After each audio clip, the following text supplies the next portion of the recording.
सत्यनारायण व्रत की भक्तों कथा सुनाते हैं, पावन कथा सुनाते हैं। एक व्रत से दोनों लोक सुधर ही जाते हैं, हम कथा सुनाते हैं। हम सत्यनारायण व्रत की भक्तों कथा सुनाते हैं, पावन कथा सुनाते हैं। एक व्रत से दोनों लोक सुधर ही जाते हैं, हम कथा सुनाते हैं। श्री विष्णु जी का कथन है, ये व्रत बड़ा पावन है।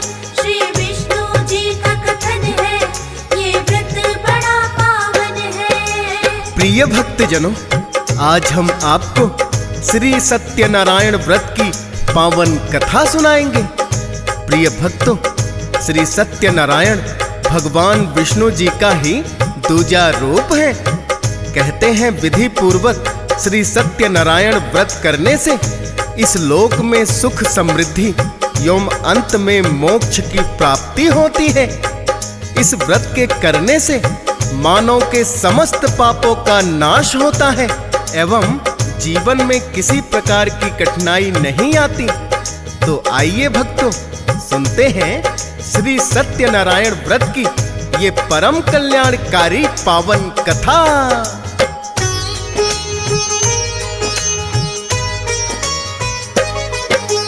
ऋषि मुनियों की तपोभूमि है नैमिषारण्य वन, जिसमें 88,000 मुनि करते थे हरि सिमरन। महर्षि सूत जी का आश्रम भी नैमिषारण्य वन में, ज्ञान प्राप्त करते थे मुनि सब जो इच्छा मन में। एक दिन सूत जी के आश्रम में ऋषि शौनक आए और सभी ऋषि मुनियों को भी अपने संग बोलाए। सौनकादि ऋषियों ने सूत जी से ये पूछा है, प्रबल हमारे मन में आज एक हुई बड़ी इच्छा है। क्या इच्छा है सूत जी उनसे पूछना चाहते हैं, पावन कथा सुनाते हैं। एक व्रत से दोनों लोक सुधर ही जाते हैं, हम कथा सुनाते हैं। श्री विष्णु जी का कथन है, ये व्रत बड़ा पावन है। श्री विष्णु जी का कथन है, ये व्रत बड़ा पावन है। प्रिय भक्तजनों, धर्म ग्रंथ या व्रत कथाओं में आपने सूत जी का नाम अवश्य ही सुना या पढ़ा होगा, जो कदाचित हिंदू धर्म के सबसे प्रसिद्ध वक्ता थे। सूत जी का वास्तविक नाम रोमहर्षण था, जो कि वेद व्यास जी के परम शिष्य थे। इनका नाम रोमहर्षण इसलिए पड़ा था क्योंकि इनका सत्संग पाकर श्रोताओं का रोम रोम हर्ष से भर जाता था। कहते हैं, जब महर्षि वेद व्यास जी ने 18 महापुराणों की रचना की तो उनके मन में चिंता हुई कि इस ज्ञान को कैसे सहेजा जाए। उनके कई शिष्य थे, किंतु कोई भी उन सभी पुराणों को संपूर्ण रूप से आत्मसात नहीं कर पाए। जब सूत जी किशोरा अवस्था में पहुंचे तो एक योग्य गुरु की खोज करते हुए महर्षि वेद व्यास के पास पहुंचे। महर्षि वेद व्यास ने रोमहर्षण को अपने शिष्य के रूप में स्वीकार कर लिया। रोमहर्षण ने अपनी प्रतिभा से 18 पुराणों को कंठस्थ कर लिया। यह देखकर वेद व्यास जी बड़े प्रसन्न हुए और उन्होंने रोमहर्षण को अथाह ज्ञान का प्रसार करने को कहा। सूत जी ने ब्रह्मा जी की आज्ञा से नैमिषारण्य वन में अपना आश्रम बनाया। यहीं से वो ज्ञान प्रसार करने लगे। शौनकादि ऋषियों ने यहीं आकर सूत जी से मानव कल्याण के लिए प्रश्न किया था।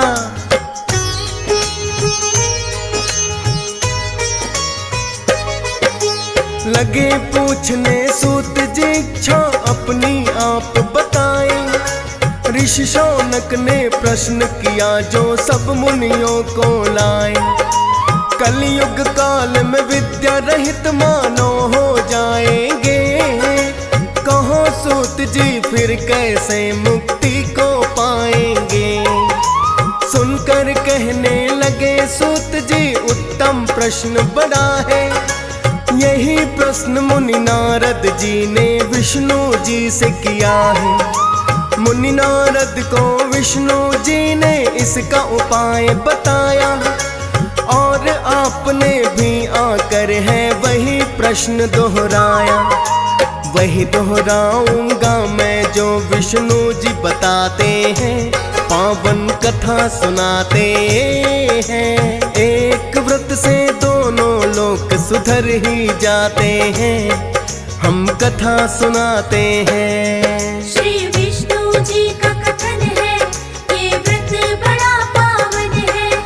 श्री विष्णु जी का कथन है, ये व्रत बड़ा पावन है। प्रिय भक्तजनों, शौनकादि ऋषियों की बात सुनकर सूत जी बोले, हे वैष्णवों में पूज्य, आपने सभी प्राणियों के हित की बात पूछी है।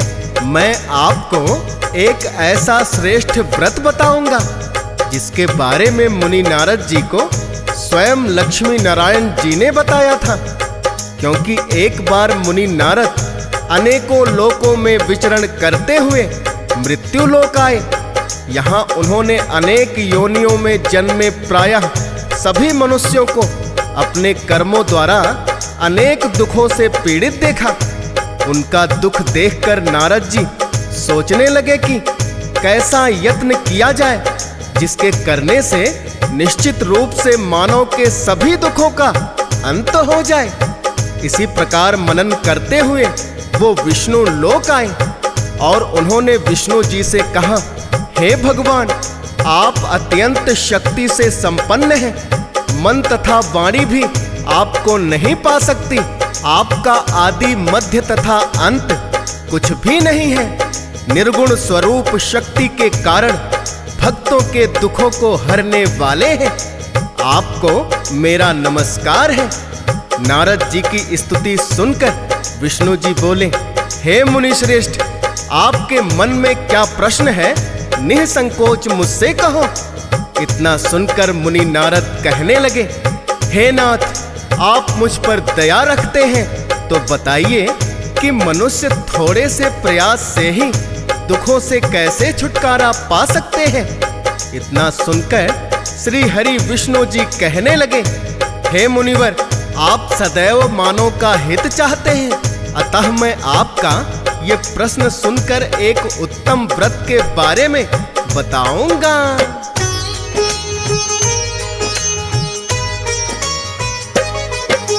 मुनि नारद से विष्णु जी ने फिर तो ये कहा है, सत्यनारायण व्रत ही मुनिवर एकमात्र ऐसा है, जिसे करने से मिले मानव को सारी सुख सुविधाएं। अंत समय में मोक्ष की प्राप्ति भी उनको हो जाए। मुनि नारद ने विष्णु जी से फिर ये पूछा है, मुझे बताएं विष्णु जी किस किस ने व्रत किया है और व्रत करने से फल क्या उनको प्राप्त हुआ। प्रबल हो रही मन में मेरे जानने की इच्छा। मुनि नारद को फिर विष्णु जी ये बतलाते हैं, पावन कथा सुनाते हैं। एक व्रत से दोनों लोक सुधर ही जाते हैं, हम कथा सुनाते हैं। श्री विष्णु जी का कथन है, ये व्रत बड़ा पावन है। श्री विष्णु जी का कथन है, ये व्रत बड़ा पावन है। प्रिय भक्तजनों, सूत जी ने शौनकादि ऋषियों को बताया कि यही प्रश्न मुनि नारद ने श्री हरि विष्णु जी से पूछा था।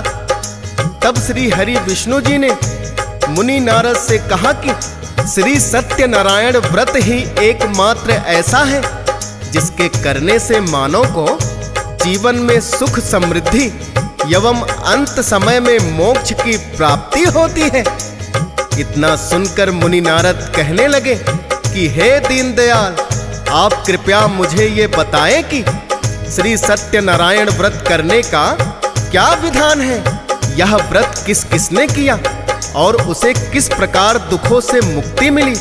मेरी जिज्ञासा है कि आप इस व्रत का महात्म्य बताएं। सूत जी बोले, हे मुनियों, आज मैं आप सबके समक्ष श्री हरि विष्णु जी के उन्हीं वचनों को दोहराऊंगा जिन्हें श्री हरि ने मुनि नारद को कहा था।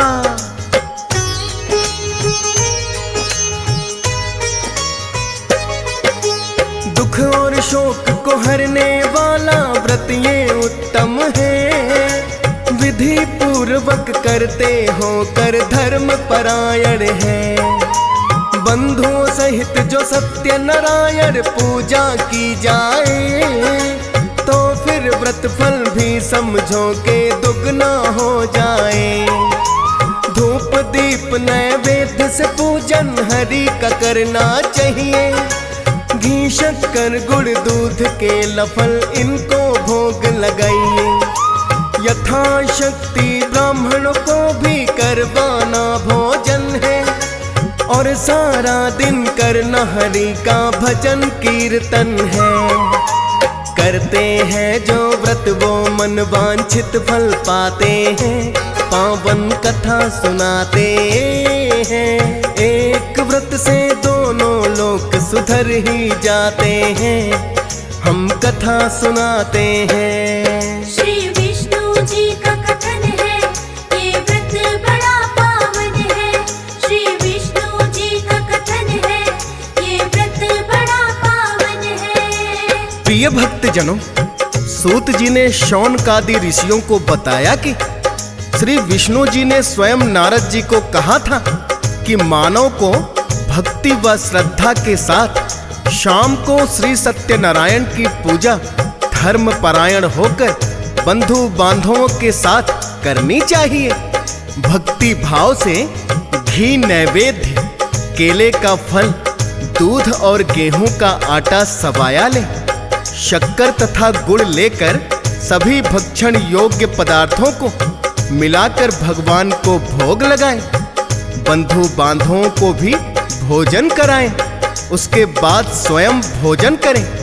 भजन कीर्तन के साथ ही भगवान की भक्ति में लीन हो जाएं। इस तरह से सत्यनारायण भगवान का व्रत करें। यह व्रत करने से मनुष्य की सारी इच्छाएं निश्चित रूप से पूरी होती हैं। इस कली काल में मृत्यु लोक में मोक्ष का यही सरल उपाय है।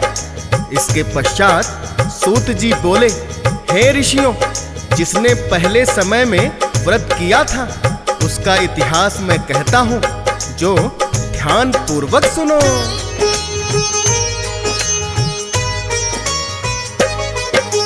काशीपुरी नगरी में रहता था एक निर्धन ब्राह्मण। निर्धन होकर भी वो तो था बड़ा ही धर्म परायण। भूख प्यास से व्याकुल वो धरती पर भटक रहा। विष्णु जी को उस ब्राह्मण पर आई बड़ी दया। विष्णु जी ने वृद्ध ब्राह्मण वेश किया है धारण। आकर पूछा उस ब्राह्मण से भटकने का क्या कारण। बोला ब्राह्मण, मैं हूँ निर्धन तब ही भटकता रहता। मांग मांग कर भिक्षा अपना गुजर बसर मैं करता। विष्णु जी फिर उसको एक उपाय बताते हैं। पावन कथा सुनाते हैं। एक व्रत से दोनों लोक सुधर ही जाते हैं। हम कथा सुनाते हैं। श्री विष्णु जी का कथन है, ये व्रत बड़ा पावन है।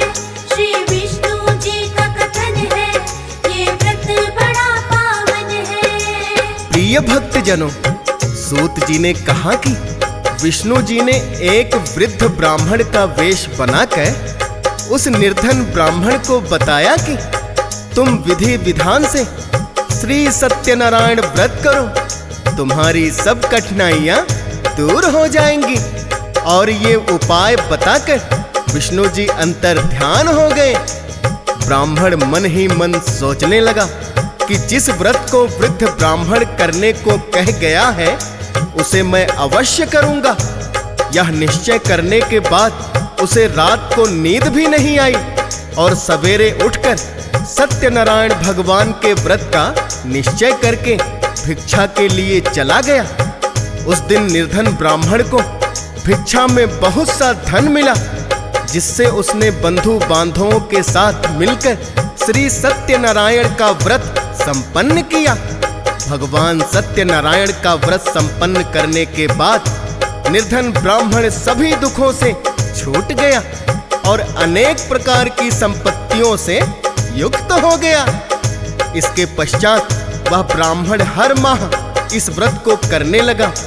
इस तरह से श्री सत्यनारायण भगवान के व्रत को जो भी मनुष्य करेगा वो सभी प्रकार के पापों से छूटकर मोक्ष को प्राप्त होगा एवं सभी दुखों से मुक्ति मिल जाएगी। सूत जी कहने लगे, इस तरह नारद जी से विष्णु जी ने स्वयं कहा था। ये सुनकर शौनकादि ऋषियों ने सूत जी से पूछा, हे सूत जी, उस विप्र से सुनकर और किस किस ने इस व्रत को किया, हम इस बात को सुनना चाहते हैं। इसके लिए हमारे मन में श्रद्धा भाव है। तो सूत जी कहने लगे, एक बार वही ब्राह्मण धन व ऐश्वर्य के अनुसार बंधु बांधवों के साथ व्रत करने को तैयार हुआ था।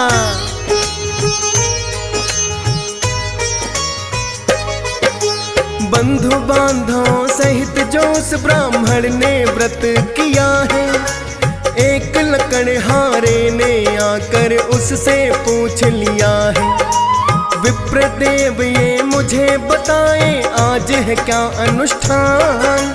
ब्राह्मण ने लकड़हारे को सब कुछ किया है बखान। बोला लकड़हारा, व्रत से क्या फल मिलता है।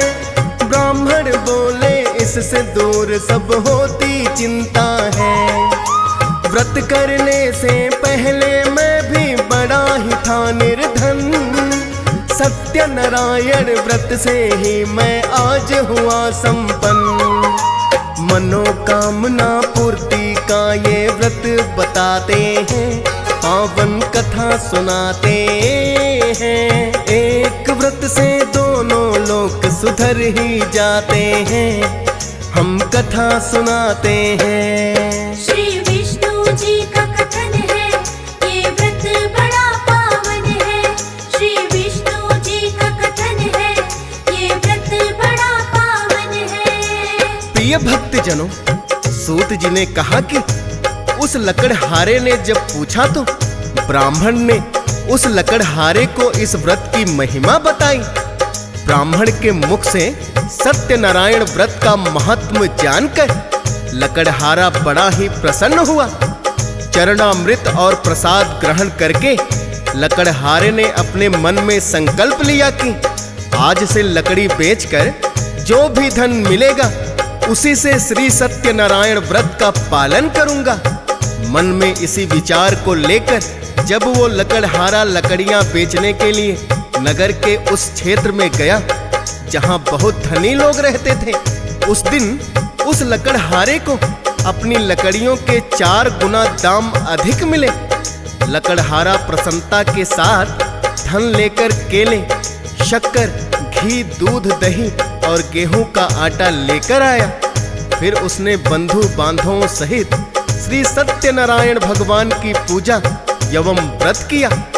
इस व्रत के प्रभाव से वह बूढ़ा लकड़हारा संसार के समस्त सुख भोगता हुआ अंतकाल में वैकुंठ धाम को चला गया। सूत जी बोले, अब मैं आगे की कथा भी कहता हूँ, आप सभी इसी प्रकार ध्यान पूर्वक श्रवण करें।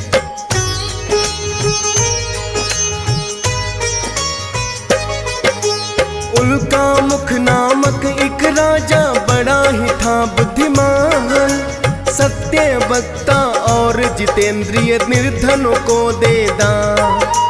कमल मुखी पत्नी थी उसकी सती साध्वी नारी, धर्म परायण थी वो भी और नित्य ही आज्ञाकारी। भद्रशिला नदी के तट पर एक दिन राजा आया और साथ में अपनी पत्नी को भी वो लाया।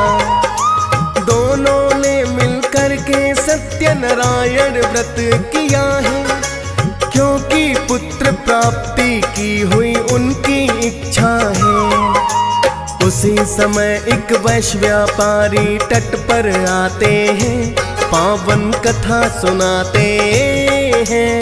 एक व्रत से दोनों लोग सुधर ही जाते हैं, हम कथा सुनाते हैं। श्री विष्णु जी का कथन है, ये व्रत बड़ा पावन है। श्री विष्णु जी का कथन है, ये व्रत बड़ा पावन है। प्रिय भक्तजनों, सूत जी ने कहा कि राजा उल्का मुख ने अपनी रानी सहित भद्राशिला नदी के तट पर आकर व्रत संपन्न किया। उसी समय साधु नामक एक व्यापारी वहां आया और भक्ति भाव से पूर्ण होकर पूछने लगा, हे राजन, आप क्या कर रहे हैं? मैं सुनने की इच्छा रखता हूँ। साधु की बात सुनकर राजा उल्का मुख बोला, हे साधु, अपने बंधु बांधवों और रानी सहित पुत्र प्राप्ति के लिए मैं श्री सत्यनारायण व्रत कर रहा हूँ। राजा के वचन सुनकर साधु आदर सहित बोला, हे राजन, मुझे इस व्रत का सारा विधान कहिए। आपके कथना अनुसार मैं इस व्रत को करूँगा। मेरी भी कोई संतान नहीं है और इस व्रत के करने से निश्चित रूप से मुझे संतान की प्राप्ति होगी। तब राजा उल्का मुख ने साधु नाम के उस व्यापारी को व्रत करने का सारा विधान बताया। राजा के मुख से व्रत का विधान जानकर अपने व्यापार से निवृत्त होकर वो अपने घर आ गया। साधु ने घर आकर अपनी पत्नी लीलावती को कहा कि आज मैं राजा उल्का मुख से श्री सत्यनारायण व्रत का विधान सुनकर आया हूँ, और यदि हमें भी संतान की प्राप्ति हो गई तब मैं इस व्रत को करूँगा। इतना सुनकर साधु की पत्नी बड़ी प्रसन्न हुई।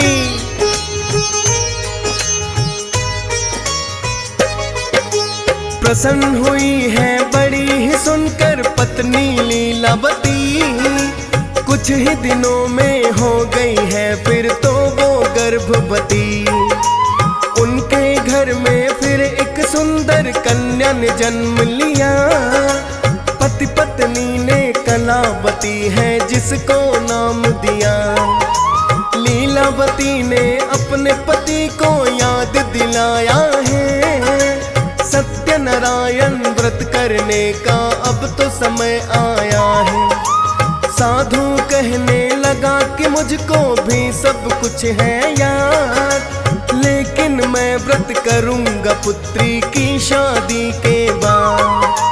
धीरे धीरे वर्ष अनेकों बीत ही जाते हैं, पावन कथा सुनाते हैं। एक व्रत से दोनों लोग सुधर ही जाते हैं, हम कथा सुनाते हैं। श्री विष्णु जी का कथन है, ये व्रत बड़ा पावन है।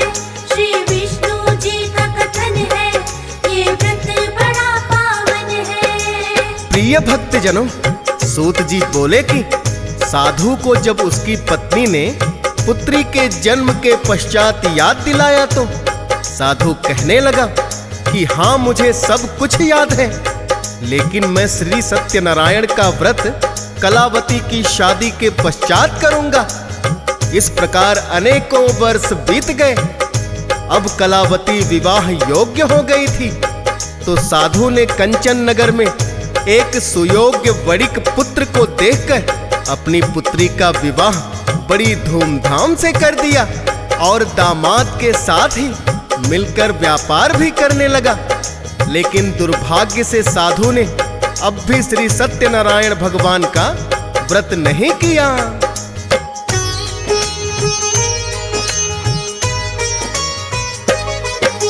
वो दामाद दामाद सहित व्यापार में इतना व्यस्त हुआ, सत्यनारायण व्रत करना है याद ही नहीं रहा। दोनों ने मिलकर के इतना बढ़ा लिया व्यापार, धन संपदा की होने लगी जिससे घर में भरमार। ससुर जवाई जब व्यापार को किसी नगर में जाते, अपने धन को वो तो वहां से दुगना करके लाते। भूल गया है साधु मैंने क्या निश्चय किया था, उल्का मुख राजा के सामने उसने वचन लिया था। सत्यनारायण जिस कारण क्रोधित हो जाते हैं, पावन कथा सुनाते हैं। एक व्रत से दोनों लोग सुधर ही जाते हैं, हम कथा सुनाते हैं। श्री विष्णु जी का कथन है, ये व्रत बड़ा पावन है। श्री विष्णु जी का कथन है, ये व्रत बड़ा पावन है। प्रिय भक्तजनों, सूत जी बोले कि साधु व्यापारी राजा उल्कामुख के सामने लिए हुए वचन को भूल गया, जिस कारण सत्यनारायण भगवान क्रोधित हो गए और श्राप दे दिया कि साधु को अत्यधिक दुख प्राप्त हो। अपने व्यापार में व्यस्त साधु और उसका दामाद एक दिन रत्नासारपुर नामक नगरी में आए, जहां राजा चंद्रकेतु का राज था। व्यापार करते हुए जब उनको शाम हो गई तो एक धर्मशाला देखकर दोनों विश्राम करने लगे, क्योंकि श्री सत्यनारायण भगवान ने साधु को श्राप दे दिया था, जिसके प्रभाव से उसी दिन एक चोर राजा चंद्रकेतु के खजाने से धन चुराकर भाग गया। जब सिपाहियों ने उसका पीछा किया तो वो चोर अपने चुराए हुए धन को साधु और उसके दामाद के निकट फेंक कर चला गया। जब राजा के सिपाही आए तो उन्होंने साधु और उसके दामाद को चोर समझकर पकड़ लिया और राजा के समक्ष पेश किया। राजा चंद्रकेतु ने उन्हें कारागार में डाल दिया। इधर साधु की पत्नी लीलावती और उसकी पुत्री कलावती अनेकों दिनों तक उनके ना लौटने पर बड़ी ही चिंतित हुई।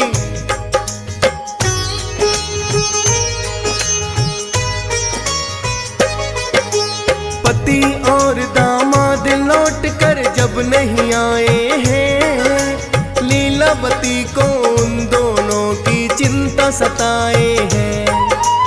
और फिर एक दिन उनके घर में चोरी हो गई है, धन संपदा थी जितनी घर में वो भी नहीं रही है।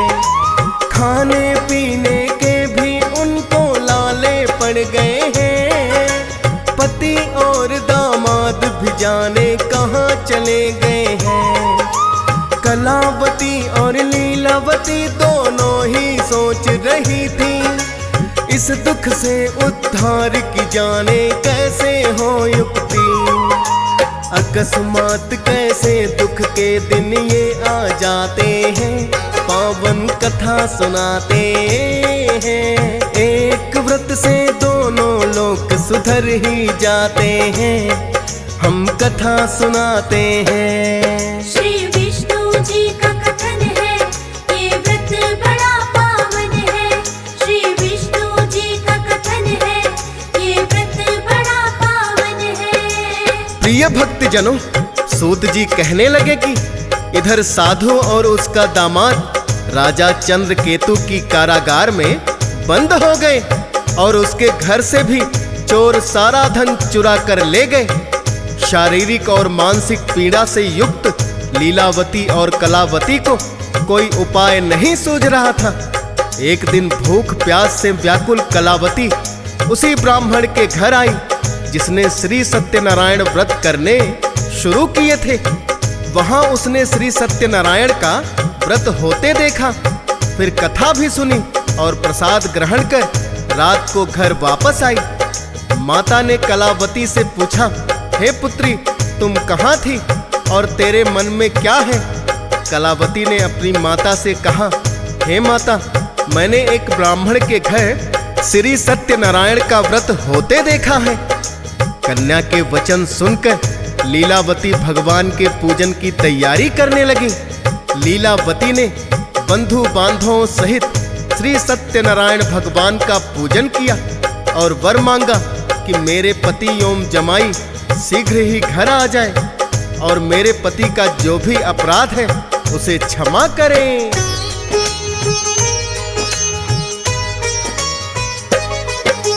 श्री सत्यनारायण जिससे है संतुष्ट हुए, चंद्र केतु राजा को सपने में दर्शन है दिए और राजा को उन्होंने ये आदेश भी दिया है, मुक्त करो जिस कारागार में तुमने बंद किया है, क्योंकि इन्होंने तुम्हारे धन को नहीं चुराया है, दूसरा ही कोई चोर था जो धन फेंक के आया है।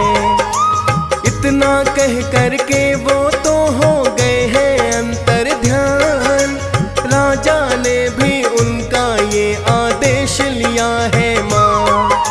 प्रातः काल दोनों को सभा में वो बुलवाते हैं, पावन कथा सुनाते हैं, एक व्रत से दोनों लोग सुधर ही जाते हैं, हम कथा सुनाते हैं। श्री विष्णु जी का कथन है, ये व्रत बड़ा पावन है। श्री विष्णु जी का कथन है, ये व्रत बड़ा पावन है। प्रिय भक्तजनों, सूत जी बोले कि श्री सत्यनारायण भगवान ने राजा चंद्रकेतु को दर्शन देकर सच्चाई से अवगत कराया। प्रातः काल दोनों को सभा में बुलवाकर राजा ने मधुर वाणी में कहा कि हे महानुभाव, भाग्यवश तुम्हें ऐसा कठिन दुख प्राप्त हुआ, किंतु अब तुम्हें कोई भय नहीं। ऐसा कहकर उन दोनों को राजा ने नए वस्त्र और आभूषण भी पहनाए और जितना धन उनका लिया था उससे 2 गुना धन वापस कर दिया। अब दोनों अपना धन लेकर घर की ओर नाव में सवार होकर चल दिए। सूत जी कहने लगे कि सत्यनारायण भगवान ने साधु की परीक्षा लेने के लिए एक डंडी का रूप धारण किया और साधु से पूछने लगे, तुम्हारी नाव में क्या है? तो साधु हंसकर कहने लगा, आप क्यों पूछते हो? क्या धन लेने की इच्छा है? मेरी नाव में तो पत्ते और बेल भरे हुए हैं। साधु के कठोर वचन सुनकर डंडी कहने लगे, तुम्हारा वचन सत्य हो।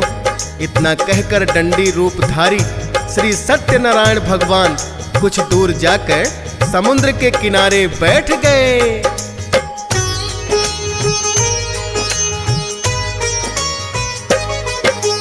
करके सागर पार किनारे जब साधु आया, बेल और पत्तों से भरा हुआ ही नौका को पाया।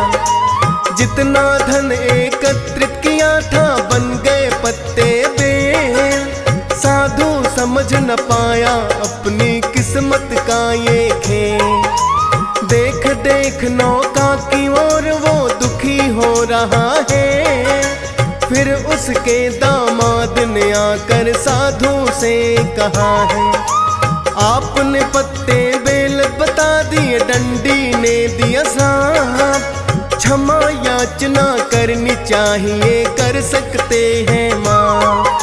फिर दोनों चलकर डंडी के पास में आते हैं, पावन कथा सुनाते हैं, एक व्रत से दोनों लोग सुधर ही जाते हैं, हम कथा सुनाते हैं। श्री विष्णु जी का कथन है, ये व्रत बड़ा पावन है।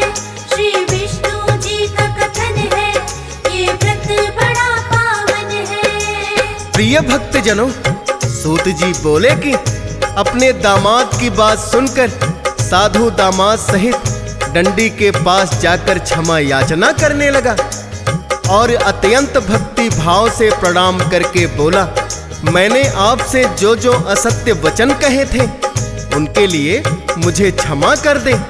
ऐसा कहकर महान शोकातुर होकर साधु रोने लगा तब दंडी रूपधारी भगवान बोले, मेरी आज्ञा से बार बार तुम्हें दुख प्राप्त हुआ, तू मेरी पूजा से विमुख हुआ।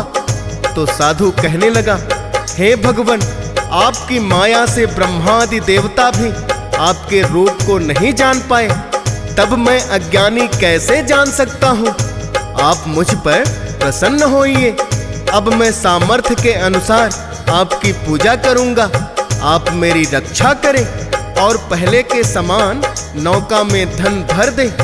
साधु व्यापारी के भक्ति पूर्वक वचन सुनकर भगवान प्रसन्न हो गए और उसकी इच्छा अनुसार वर देकर अंतर्धान हो गए। अब दोनों ससुर और दामाद अपना धन लेकर अन्य साथियों के साथ सत्यनारायण भगवान का पूजन करने लगे। जब नगर के नजदीक पहुंचे तो दूत ने जाकर घर पर सूचना दे दी। उस समय लीलावती सत्यनारायण भगवान का पूजन कर रही थी।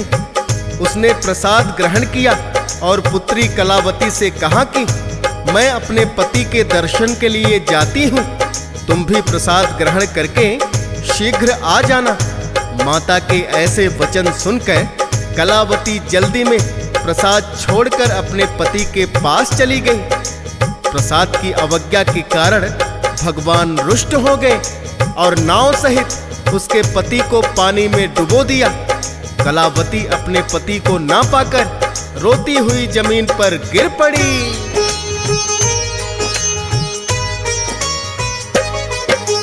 नाव सहित दामाद डूब गया साधु का सागर में। इतना देखकर पुत्री उसकी लगी रुदन करने। हाथ जोड़कर साधु हरि से करने लगा विनती, क्षमा करे हे भगवन मेरी पुत्री की गलती। साधु की विनती सुन करके हुई आकाशवाणी, तेरी पुत्री ने माँ की आज्ञा क्यों कि नहीं मानी। और कर दिया उसने तो प्रसाद कभी अपमान, जिसके कारण इसके पति की संकट में है जान। साधु फिर अपनी पुत्री को यही बताते हैं, पावन कथा सुनाते हैं। एक व्रत से दोनों लोक सुधर ही जाते हैं, हम कथा सुनाते हैं। श्री विष्णु जी का कथन है, ये व्रत बड़ा पावन है।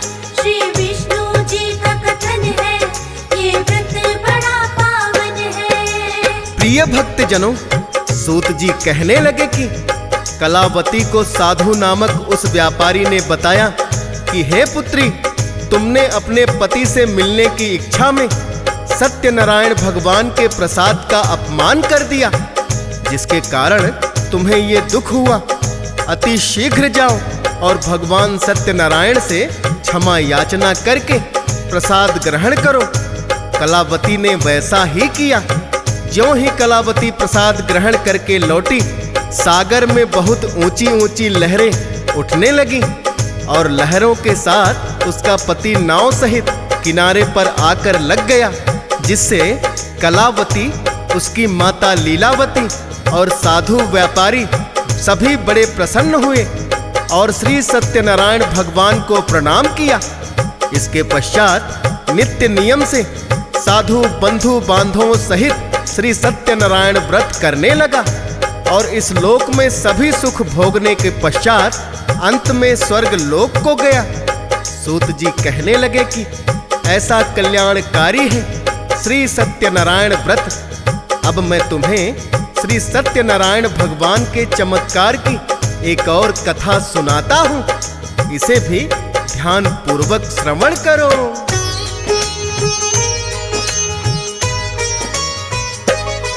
प्राचीन काल में तुंगध्वज नामक राजा हुआ करता, पुत्र के जैसे जो अपनी प्रजा का पालन करता।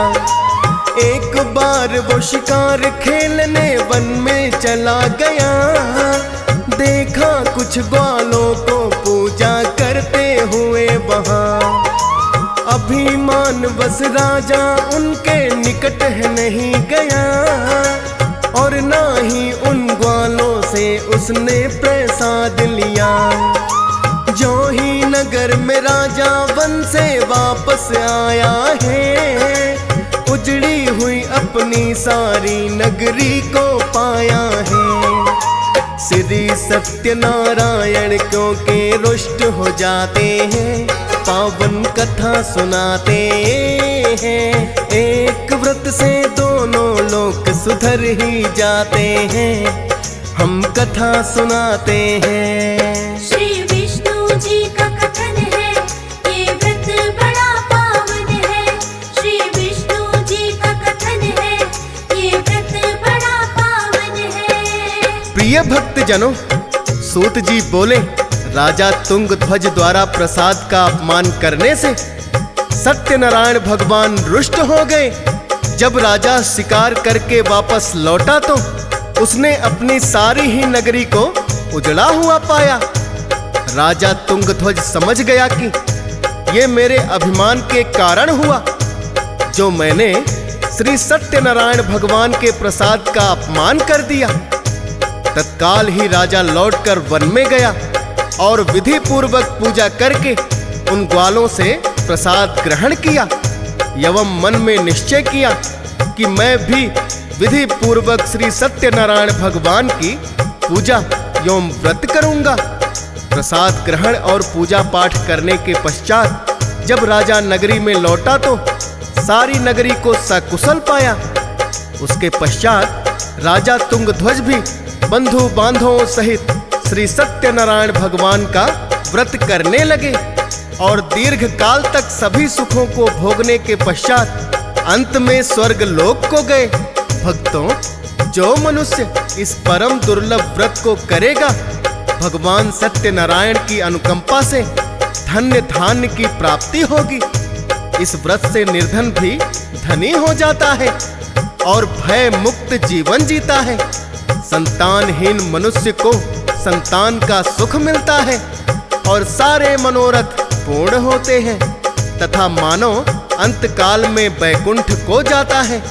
सूत जी कहने लगे, मैंने आपको सत्यनारायण व्रत की महिमा बताई कि किस किस ने व्रत किया। अब तुम्हें इन सभी का अगला जन्म कहाँ हुआ वो बताता हूँ, जो ध्यान पूर्वक सुनो।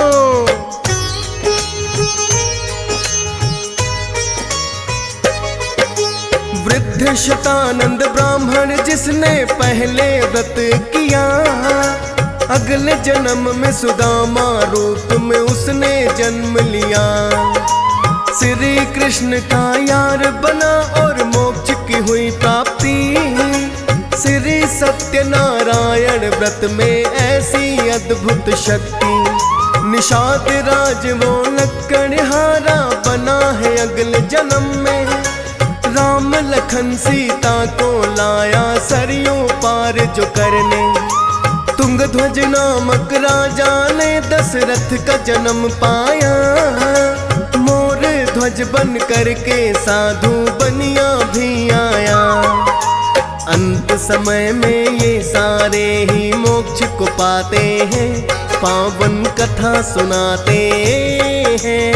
एक व्रत से दोनों लोक सुधर ही जाते हैं, हम कथा सुनाते हैं। श्री विष्णु जी का कथन है, ये व्रत बड़ा पावन है। श्री विष्णु जी का कथन है, ये व्रत बड़ा पावन है। प्रिय भक्त जनों, इस प्रकार सूत जी कहने लगे कि ब्राह्मण ने सुदामा का जन्म पाया और जो लकड़हारा था वो निषाद राज बना।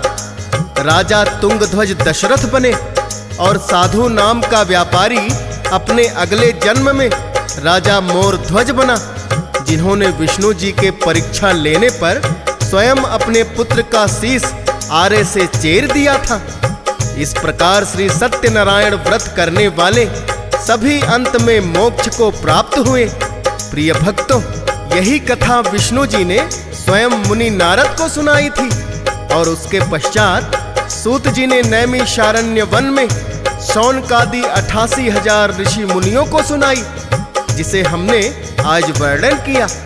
आशा है आप श्री सत्यनारायण व्रत का महात्म जान गए होंगे।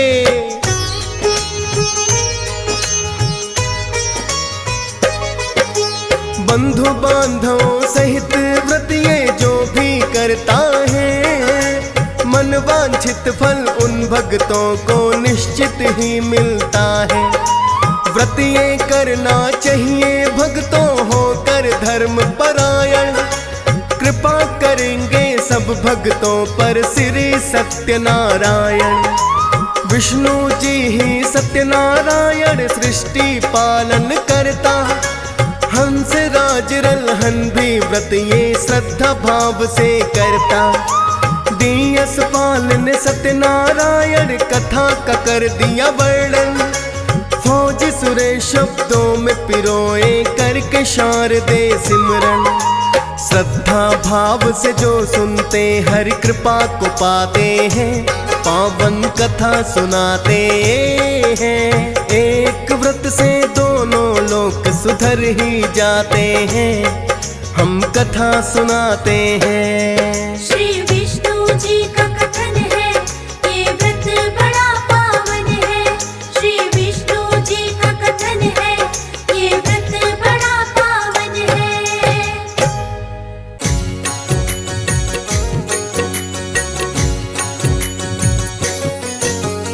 जब जब धरती पर बढ़े भक्तों अत्याचार, विष्णु हरि ने तब लिए भक्तों 10 अवतार। 10 अवतारों की कथा तुमको देव सुनाए, ध्यान से सुन लीजिए भक्तों चरणन शीश नवाए। पहले मत्स्य अवतार में श्री हरि विष्णु आए, भारी प्रलय से आपने धरती को थे बचाए। राजा मनु ने सप्तऋषि नौका लीने बिठाए, बीज वेदों सहित हरि सबको लिए बचाए। श्री हरि के अवतार इनकी जय जयकार, श्री हरि के अवतार इनकी जय जयकार।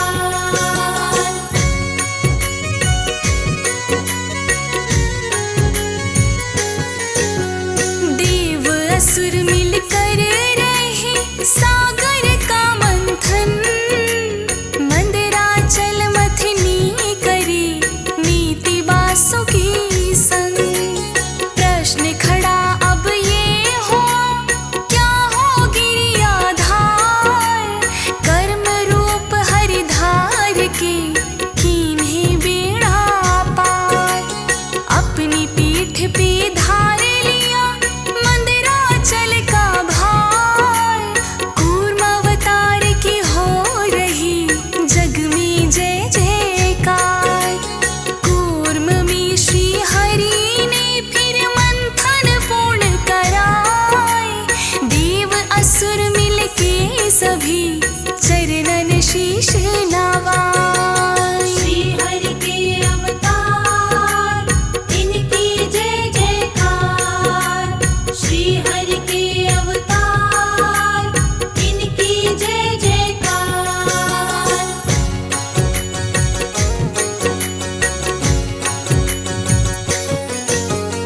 तेज रूप में श्री हरि धरे वराह अवतार, हिरण्याक्ष को मार कर सबका किया उद्धार।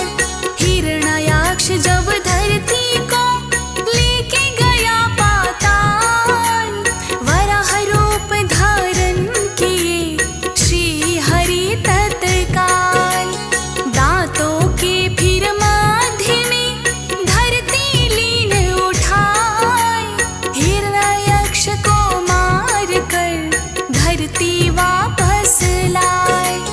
वराह रूप की हो रही जग में जय जयकार, हे हरि विष्णु आपको नमन है 100 बार। श्री हरि के अवतार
परशुराम का श्री हरि छठा अवतार धराए।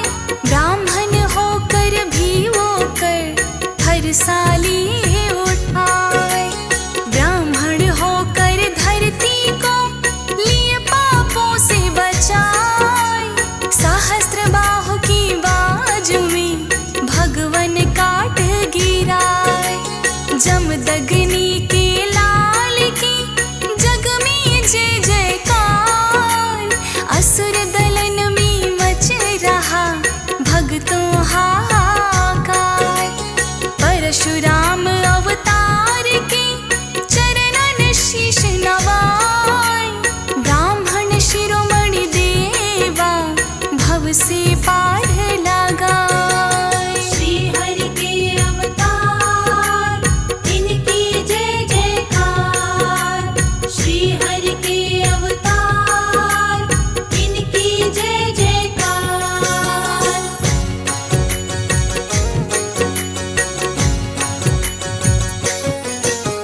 सातवें रूप में श्री हरि राम रूप में आए। पापी रावण मार कर सृष्टि को थे बचाए। दशरथ नंदन राम जी मानव रूप धराए।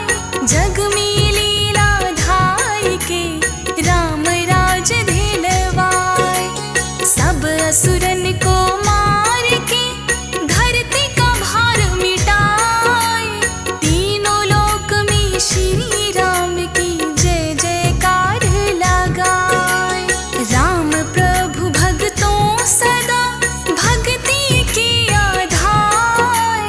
राम नाम गुणगान से होंगे भव से पार। श्री हरि के अवतार इनकी जय जयकार। श्री हरि के अवतार इनकी जय जयकार।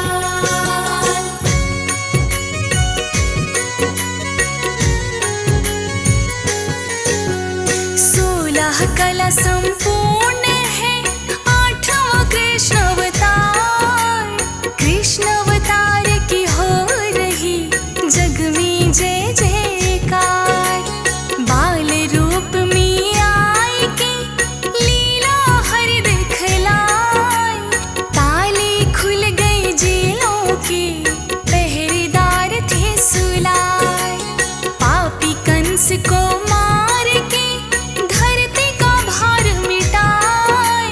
मथुरा वासी कान्हा की जय जयकार लगाए। महाभारत की महानायक श्री कृष्ण भगवान। आपके पावन चरणों में शत शत है प्रणाम। श्री हरि के अवतार इनकी जय जयकार। श्री हरि के अवतार इनकी जय जयकार।